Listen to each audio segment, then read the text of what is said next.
These are extraordinary times, and we face an extraordinary challenge. Our strength, as well as our convictions, have imposed upon this nation the role of leader in freedom's cause.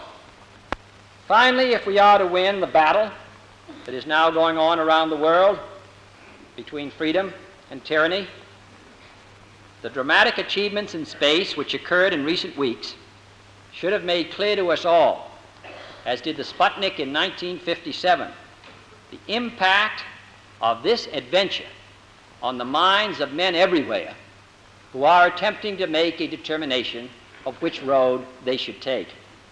Since early in my term, our efforts in space have been under review. With the advice of the Vice President, who is Chairman of the National Space Council, we have examined where we are strong and where we are not, where we may succeed and where we may not. Now it is time to take longer strides, time for a great new American enterprise, time for this nation to take a clearly leading role in space achievement, which in many ways may hold the key to our future on Earth.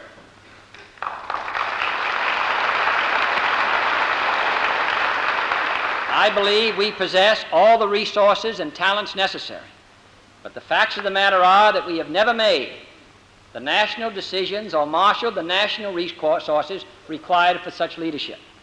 We have never specified long-range goals on an urgent time schedule or managed our resources and our time so as to ensure their fulfillment.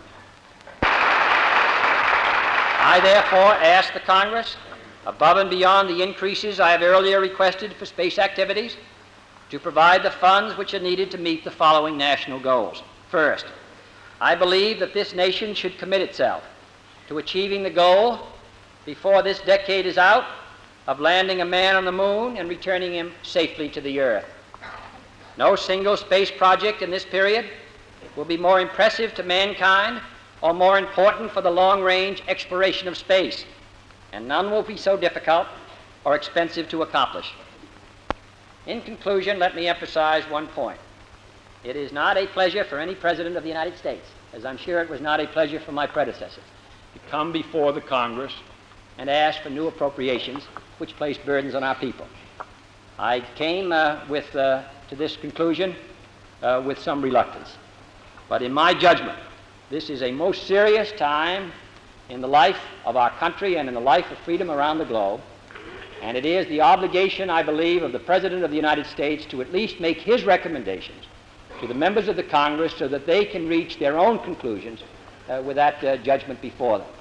You must decide yourselves as I have decided, and I am confident that whether you finally decide in the way that I have decided or not, that your judgment, as my judgment, is reached on what is in the best interest of our country.